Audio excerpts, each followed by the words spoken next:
J'ai tout péché, Jésus-Christ veut te sauver. J'ai tout péché, Jésus-Christ veut te sauver. Je vous salue dans le beau et précieux nom de notre Seigneur Jésus-Christ. Que la paix du Seigneur soit avec vous. Alors, nous sommes encore là pour un voyage dans les Écritures en 30 minutes. C'est que la paix du Seigneur soit véritablement avec vous et qui vous donne l'esprit de compréhension. Alors, nous continuons pour montrer des exemples des gens qui ont vécu, qui nous servent d'exemple, car la Bible dit que ces choses ont été écrites pour notre instruction. C'est pour notre instruction que les Écritures, que ces histoires de ceux-là qui ont marché avec Dieu, qui étaient attachés à Dieu, comment leur vie a été, tout cela a été transcrit pour notre instruction. Alors, nous sommes en train de voir la vie de ceux qui ont obéi à Dieu et ont marché avec lui comptant sur ses promesses.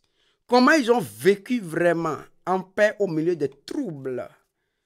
Alors, voyons quelque chose très rapidement.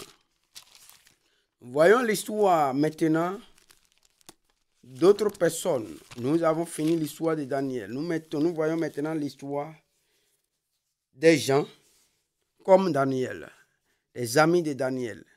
Ils étaient au nombre de 4 qui ont refusé de se souiller avec les mains du roi.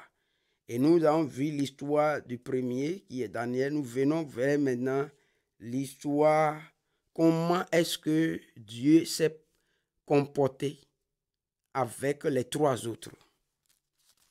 Allons dans Daniel. Alors, nous allons dans Daniel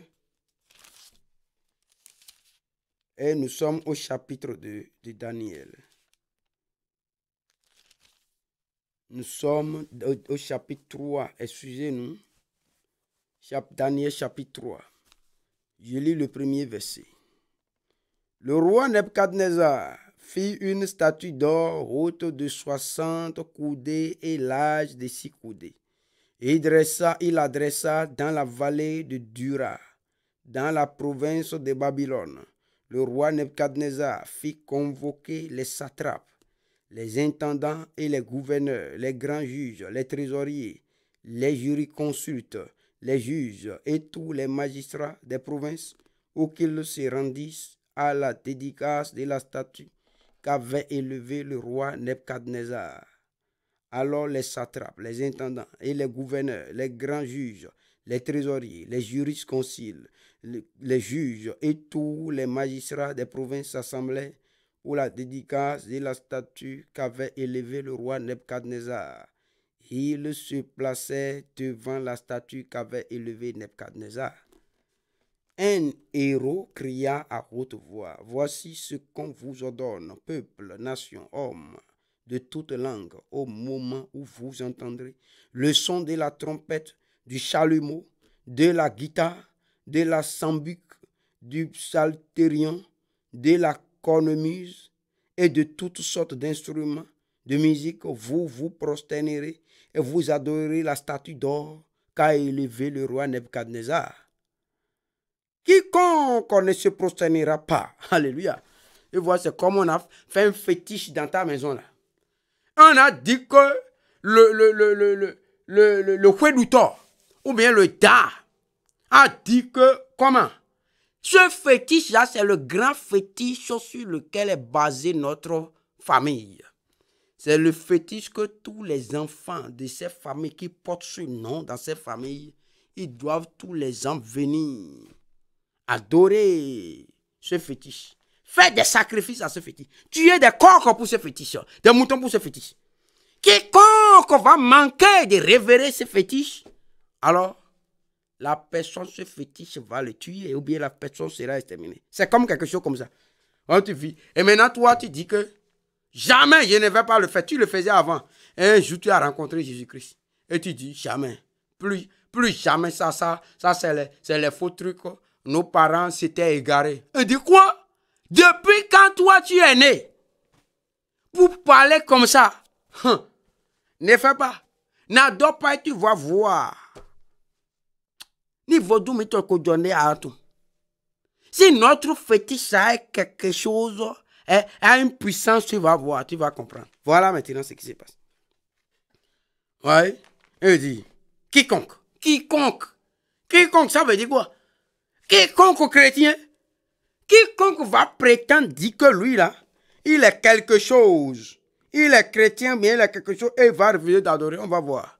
C'est ce que ça veut dire. Il dit quiconque ne se prosternera pas, va refuser d'adorer et n'adorera pas, sera jeté à l'instant même au milieu d'une fournaise ardente terrible.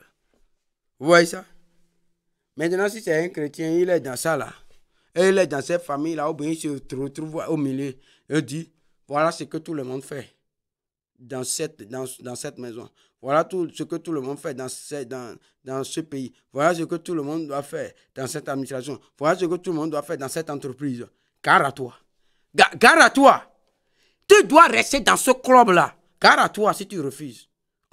Tu vas voir ce qu'on va te faire. Si tu refuses de rentrer dans ce club. Si tu refuses de faire cette pratique-là, tu vas voir ce qui va se passer. Et il dit, il y aura fournaise ardente. Ça peut n'est pas, aujourd'hui, ça peut n'est pas une fournaise ardente, mais fournaise ardente de persécution, fournaise ardente de haine, fournaise ardente d'attaque de toutes sortes, de rejet de toutes sortes, fournaise ardente. Et tu as peur. Oui, si je ne fais pas les politiques maintenant, si je ne fais pas les affaires, si je ne fais pas cela maintenant, oh, on va me haïr, on va me rejeter, on va me persécuter, on va faire ceci, cela, on va m'enlever tel avantage, je n'aurai pas tel avantage. Qui bat avec l'avantage? Dieu va te donner un avantage au-dessus de celui des hommes. Quel est ton problème? Alors, sur quelle fournaise ardente? Tu vas voir maintenant. Les fournaises ardentes ne vaut rien. Jésus sera avec toi dans cette fournaise ardente. Quand Dieu est dedans, peu égale beaucoup. Quand Dieu est dedans, peu égale beaucoup. Oui, il reste là-bas. Et les autres là, ils n'ont qu'à, qui refusent de te donner les poches, bien ceci, c'est là où tu auras tes prêts, tu vas dire si je ne fais pas maintenant, qui refusent. Et les autres, ils n'ont qu'à prendre les beaucoup là. Ils iront d'hôpital en hôpital, courir chez les féticheurs, vont gaspiller tout. Avec pour toi, petit là, Dieu va multiplier ça pour toi et tu seras prospère. Où est le problème? C'est ça. Alors il dit, c'est pourquoi, au moment où tous les peuples entendirent le son. Entendis le son. De quoi?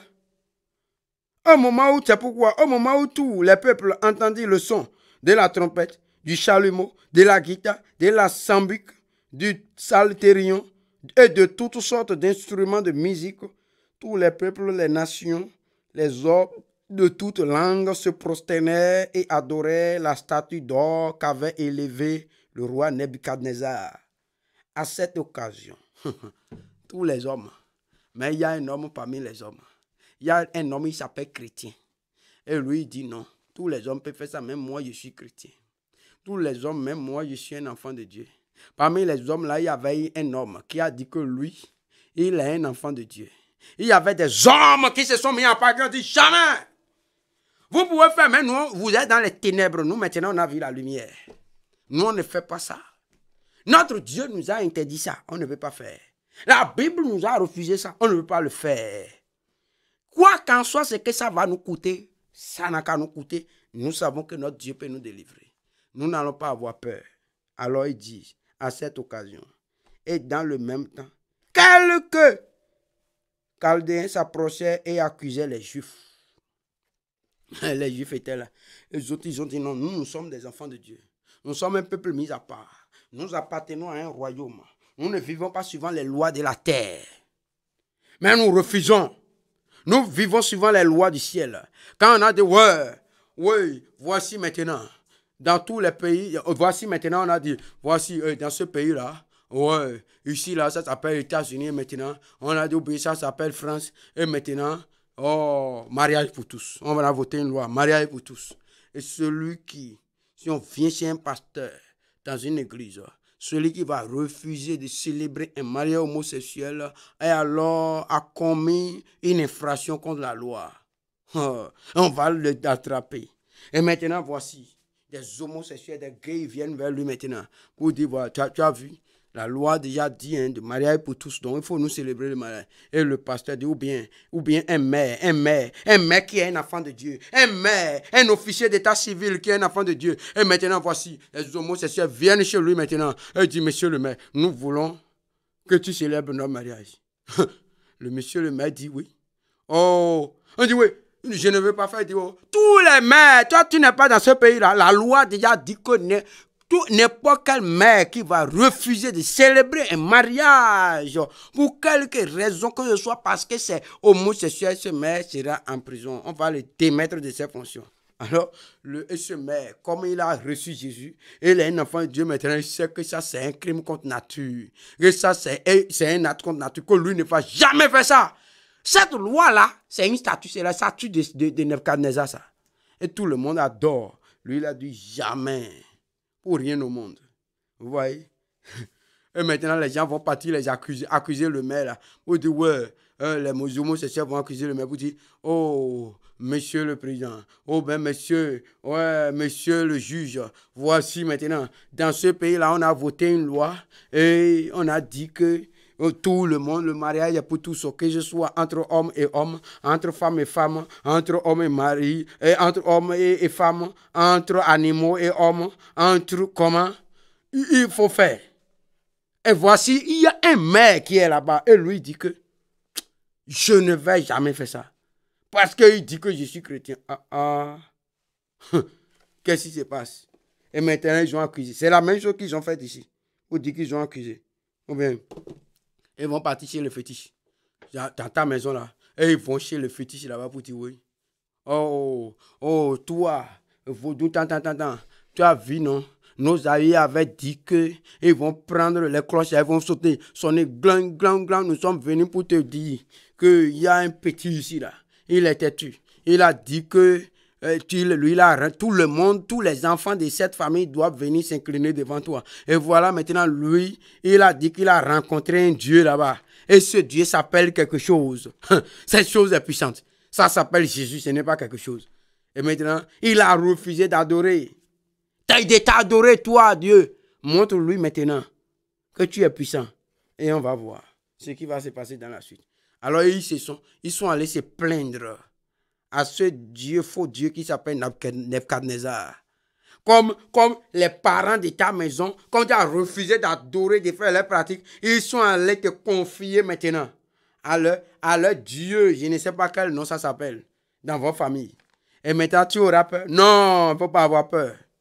Reste tranquille. Ou bien, vous étiez dans un club, ou bien dans une secte, ils sont allés voir le grand maître. Le grand maître là-bas pour dire, oh tu sais, le monsieur Tantan qui était dans notre club avec nous là, oh maintenant là, il est allé rencontrer un Dieu quelque part, il a dit que lui, il ne veut plus, il n'est plus dans nos pratiques là. Oh, alors que tu te souviens qu'on avait dit que si jamais quelqu'un, comme tu es déjà rentré ici, tu as découvert les secrets, si jamais tu quittes là, tu seras foudroyé, tu avais dit ça, non? Oh, grand maître. Et ils sont allés se prendre. C'est la même chose qu'ils sont en train de faire ici. Mais je vais te dire, la Bible dit, il dit dans Malachie 3, verset 6, je suis l'Éternel, je ne change pas. C'est là mon nom, je ne change pas. Et dans Hébreux 13, verset 8, il dit, Jésus-Christ est le même hier, aujourd'hui et éternellement. Il est le même hier, aujourd'hui, éternellement. Lui qui a délivré Daniel de la fosse au lion, c'est lui qui avait délivré aussi Pierre. Oui, des mains d'Hérode. C'est lui.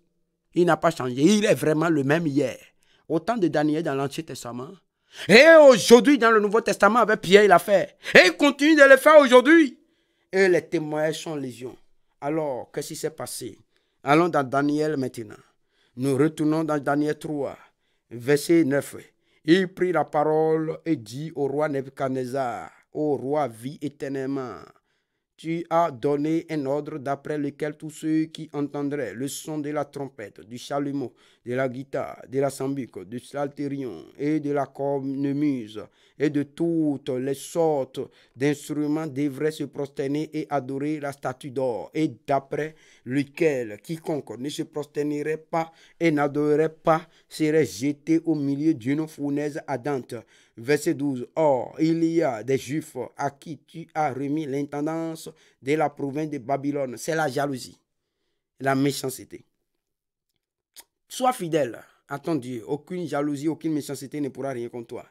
Alors, or, il y a des Juifs à qui tu as remis l'intendance de la province de Babylone. Shadrach, Meshach et Abednego, hommes qui ne tiennent aucun compte de toi. Vous voyez, c'est la même chose qu'ils avaient dit de Daniel. Hein. Qu'ils ne tiennent aucun compte de roi Darius, de l'ordre qu'il a donné. Ouais. Ils ne tiennent aucun compte, qui ne tiennent aucun compte de toi. Tu vois, je vais te dire une chose. Il vaut mieux que les hommes t'accusent plutôt que Dieu t'accuse. Nous avons vu que les hommes avaient accusé Pierre. Mais Dieu n'a pas accusé Pierre. Pierre a été délivré. Tu seras délivré. Les hommes ont accusé maintenant Daniel. Mais Dieu n'a pas accusé Daniel. C'est pourquoi Daniel était en paix. Daniel a été délivré. Voici maintenant une autre catégorie où que les hommes sont en train d'accuser. Shadrach, Meshach, Abednego. Voyons la délivrance de l'Éternel. Dieu va te délivrer. Il te délivrera. Alors verset 12, il dit, or, il y a des Juifs à qui tu as remis l'intendance de la province, alors qu'ils ne font aucun cas, ils ne font aucun cas de toi au roi. Ils ne servent pas tes dieux. Pourquoi vous voulez qu'ils servent les dieux? Vous voyez, donc Nebuchadnezzar a beaucoup de dieux. Beaucoup. Comme au Bénin ici, là, il y en a plein. En Afrique et dans le monde entier. Ce n'est pas seulement au Bénin, non. Je vous ai déjà dit la dernière fois que ce n'est pas le Bénin qui est le berceau de vaudou. Non, c'est faux. C'est une erreur, c'est l'ignorance. Il faut fouiller l'histoire. Je le répète, allez fouiller. En Babylone là-bas, là. Vous avez vu ici, non? C'est une histoire vraie, fouillée. On vous a menti. Comme les Blancs. Quand téléphone, ils utilisent un téléphone et cette marque, c'est en train de quitter la mode là, ils envoient ici et nous on dit que c'est meilleur maintenant. Quand ils utilisent une voiture là-bas, une technologie en train de vieillir là-bas, ils envoient ici, nous on prend maintenant, on commence pas à faire le malin ici avec. C'est la même chose avec Vaudou là. Et ils ont déjà adoré les Vaudous, les Molochs. Ils livraient les enfants à ces Vaudous là et ils les brûlaient au feu. Ils sacrifiaient les enfants à ces Vaudous là. Est-ce qu'ici on a des Vaudous comme ça? Non, ils ont adoré des vaudous dangereux, même terribles. Plus que les Sakwata, le goût ici, ils ont adoré terribles vaudous. Là-bas. Et maintenant, ils sont fatigués de ça. Ils ont compris que c'est l'abrutissement. Les autres, maintenant, ils ont choisi, ils ont abandonné tout ça. Ils ont choisi maintenant la science. Donc, Jésus n'est pas le Dieu des Blancs. Non, c'est faux. C'est une erreur. Les Blancs, va là-bas maintenant. Ils ne croient en rien même. Ils ne croient ni en Jésus, ni en vaudou. Ils croient en la science maintenant. Point terminé. Avec ça, ils font téléphone, ils font technologie, intelligence artificielle, beaucoup de choses. Ils ne croient pas en ça. Pourquoi tu restes là-bas pour dire que le Bénin, le berceau de vaudou? Non, c'est une erreur. Alors, il dit alors, ouais, il dit, il ne sait pas tes dieux. Ouais, il savait beaucoup de dieux, les vaudous. C'est pas ça, en ce moment-là, peut-être qu'il n'y avait pas un pays qui s'appelait le Bénin. Parce qu'en ce moment-là, l'Afrique là se résumait simplement à l'Éthiopie, l'Égypte et la Libye. C'était point terminé. C'est après maintenant, c'est bien des années après la naissance de Jésus qu'il y a d'autres pays qui sont venus jusqu'à ce qu'on dit, parce que le reste a été la brousse, forêt, tout ça là. Donc le Bénin là n'était pas peuplé. Ici là, ce territoire n'était pas peuplé. Comment on dit que c'est berceau de vaudou? Ça veut dire qu'en ce moment là où il y avait ces vaudous comme ça là, il n'y avait pas de choses là. En ce moment-là, il n'y avait pas de vaudou en chose là. Il n'y avait pas de vaudou. Il n'y avait même pas le Bénin avant qu'on parle de vaudou, de berceau, de vaudou. Non, il n'y avait pas ça. Et pourtant, ils avaient beaucoup de vaudou. Ouais. Et ils n'adorent point la statue d'or que tu as élevée. Vous voyez, verset 13. Alors, c'est une chose terrible. Vous voyez, les autres, ils adoraient même Dieu là. Dieu, ils adoraient vaudou du moins là, de façon sophistiquée. C'est même en or. Vous voyez, non? Maintenant, nous, on adore vaudou misérable, vaudou pauvreté même. Crotterie. Comme ça là, on dit quelque chose. Les autres, c'est misérable. Les autres ont jeté vaudou là, c'est en or, ils faisaient ça. Et on vient maintenant, nous, c'est avec avec quoi? Avec argile au co. Avec argile, avec morte de terre, la territe, on fabrique vaudou. Regardez ça. Que Dieu nous délivre. Verset 13. Alors, Nebuchadnezzar, irrité et furieux, donna l'ordre qu'on amena Shadrach, Meshach et Abednego. Et ces hommes furent amenés devant le roi. Verset 14. Nebuchadnezzar prit la parole et les dit: Est-ce de propos délibérés, Shadrach, Meshach et Abednego, que vous ne servez pas mes dieux et que vous n'adorez pas la statue d'or que j'ai élevée? Maintenant, tenez-vous prêts. Et au moment où, tenez-vous prêts. Et au moment où vous entendrez le son, tenez-vous prêts. Oh, il s'amuse avec le Dieu de Shadrach, Meshach, Abednego. Il va confesser le contraire tout à l'heure. Il dit, Nebuchadnezzar a pris la parole et dit: Est de propos délibérés, Shadrach, Meshach, Abednego, que vous ne savez pas mes dieux? Il est fier même de parler de ces dieux. Et que vous n'adorez pas la statue d'or que j'ai élevée. Ça veut dire qu'à l'intérieur de ces statues-là, il y avait beaucoup de vaudou là-bas qu'ils ont regroupé. Verset 19, verset 15, maintenant, il dit: Maintenant, tenez-vous prêts. Et au moment où vous entendrez le son de la trompette, du chalumeau, de la guitare, de la sambuc, du psalterion, de la cornemuse et de toutes sortes d'instruments, vous vous prosternerez et vous adorerez la statue que j'ai faite. Si vous ne l'adorez pas, vous serez jeté à l'instant même au milieu d'une fournaise ardente. Et regardez, c'est ça que Dieu n'aime même pas. Il veut défier Dieu. Regardez la question, la conclusion de sa phrase, il dit: et quel est le Dieu? Et il a mis petit D, il confond le Dieu vivant grand D avec ces petits minuscules dieux. Vaudou, il confond. Oh mon Dieu, c'est une erreur. On ne peut pas comparer Dieu, le Dieu vivant. On ne peut pas comparer Jésus-Christ avec les fétiches, avec le vaudou, avec les talismans.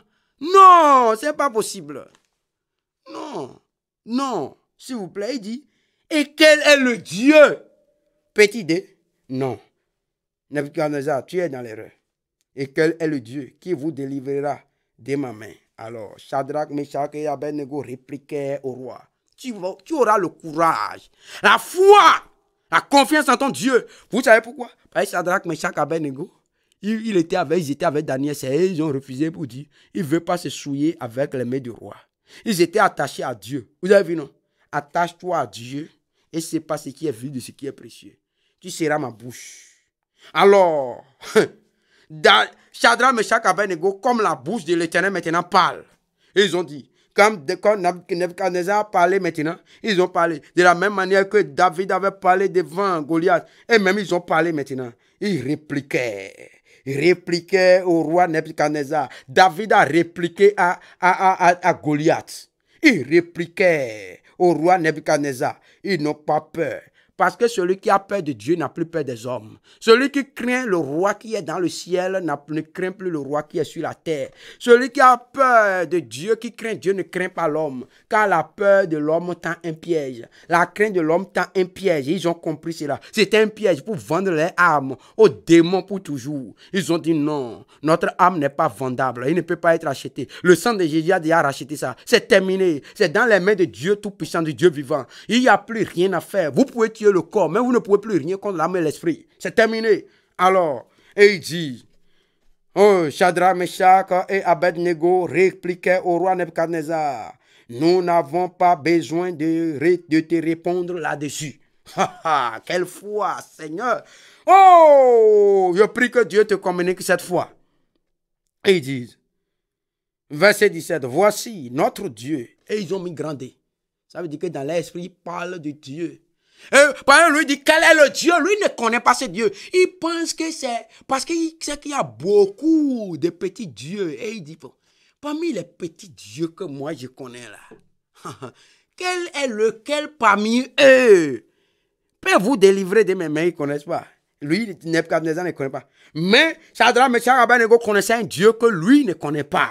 Tu connais un Dieu que le roi ne connaît pas, que ton chef ne connaît pas, que ton père ne connaît pas, que ta mère ne connaît pas, que le dad de ta famille ne connaît pas. Tu connais un Dieu. Il s'appelle Jésus-Christ. Alors, verset 18, il dit, verset 17, il dit, voici notre Dieu que nous servons peut nous délivrer de la fournaise ardente. Il peut. Ils ont dit, il a le pouvoir, la capacité. Notre Dieu que nous servons. Le service revient encore ici. Non seulement il adore, mais il le serve. Le Dieu, notre Dieu, pas le Dieu, notre Dieu. C'est le Dieu. Et qui est ton Dieu? Mon Dieu s'appelle l'Éternel des armées, Jésus-Christ de Nazareth. Voici notre Dieu que nous servons peut nous délivrer de la fournaise ardente. Et il nous délivrera de ta main, ô roi. Verset 18, sinon, sache, ô roi, que nous ne servirons pas tes dieux. Mais quoi? Nous allons servir notre Dieu. C'est ton Dieu, c'est Jésus. Ne va pas compromettre. Et que nous n'adorerons pas la statue d'or que tu as élevée. Nous n'allons pas servir la franc-maçonnerie, l'Illuminati. Non, nous allons servir l'Éternel des armées. Il y a beaucoup qui vont se dire, pasteur, ceci, cela, ils vont se mélanger aux francs-maçons. Ils ont la chambre des francs-maçons là-bas, de la chambre des pasteurs. Aujourd'hui, il y a la chambre des pasteurs chez les francs-maçons. Quelle honte! Et tu dis que tu es, quelle abomination, tu as vendu ton âme, toi, pasteur, qui m'attend. Si tu es déjà dans ça, là, sors de là-bas avant qu'il ne soit trop tard. Sinon, Shadrach, Meshach, Abednego, le dernier jour, vont se lever pour te juger, tu iras en enfer. Répands-toi avant qu'il ne soit trop tard. Alors, il dit, verset 18 aussi, non, sache au roi que nous ne servirons pas tes dieux. Ça veut dire quoi? Ils ont dit, nous savons que notre Dieu peut nous délivrer, 1, de la fournaise ardente, 2, de ta main, toi-même là, toi, roi là, il va nous délivrer de ta main, tu ne peux rien, même tu peux mobiliser tous tes militaires pour venir nous attaquer là. Notre Dieu peut les aveugler tous, peut les paralyser tous, peut les détruire tous.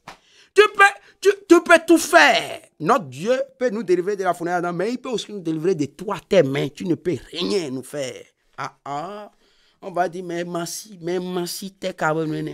Non, mais si ma voix. Si tu respectes, oui, c'est le même Dieu qui a dit d'être soumis aux autorités. Mais il a dit obéissez à Dieu. Oui. Dieu est au-dessus des autorités. Tant que l'autorité est dans la volonté, tant que ce que l'autorité demande n'est pas contraire à la volonté de Dieu, à la parole de Dieu, au commandement de Dieu, aux ordonnances de Dieu, tu as le devoir de lui obéir.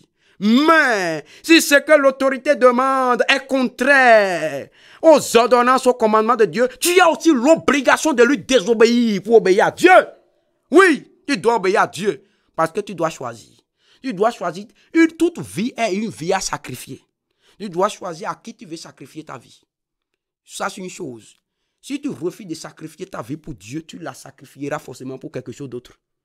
Oui, à toi de choisir de sacrifier ta vie pour Dieu, qui peut te la révaloir dans l'éternité que de la sacrifier pour un homme qui ne peut rien pour toi. Le choix est fait. Pour ce qui concerne Shadrach, Meshach, Abednego, le choix est déjà fait. Alors ils ont dit, verset 19, sur quoi Nebuchadnezzar fut rempli de fureur et il changea de visage en tournant ses regards contre Shadrach, Meshach et Abednego. Il reprit la parole et ordonna de chauffer la fournaise cette fois, plus qu'il ne convenait de la chauffer. Puis il commanda à quelques-uns des plus vigoureux soldats de son armée de lier Shadrach, Meshach et Abednego et de les jeter dans la fournaise ardente. Voilà la colère du roi. C'est ce qu'il fait. Là-bas, c'est les gens qui avaient comploté contre Shadrach, Meshach, Abednego, contre Daniel. Mais le roi ne voulait pas qu'on le jette, mais il était obligé. Ici, c'est le roi lui-même qui est maintenant irrité. Nous allons voir jusqu'où peut aller la fureur du roi. Quand Dieu se met en colère et quand un homme se met en colère, nous allons voir cela le dimanche prochain. Que le Seigneur vous bénisse. Seigneur, nous voulons encore te dire merci pour la grâce que tu nous as accordée en ce jour, pour cet enseignement. Nous prions. Et le but pour lequel ta parole est sortie, que ce but soit atteint. Seigneur, révèle ta puissance, ta connaissance, ta sagesse aux hommes qui t'écoutent, aux femmes qui t'écoutent au travers de ces messages. Et que les vies soient transformées. Donne-leur le renouvellement de l'intelligence, afin qu'ils ne se conforment plus au ciel présent, mais qu'ils soient transformés par le renouvellement de l'intelligence, par le Saint-Esprit, au nom de Jésus-Christ. Et qu'ils puissent discerner maintenant quelle est ta volonté, ce qui est agréable à toi, ce qui est bon et parfait, agréable, au nom de Jésus-Christ. Seigneur, nous te disons merci parce que tu nous as exaucés. Au nom de Jésus-Christ, nous avons prié. Amen.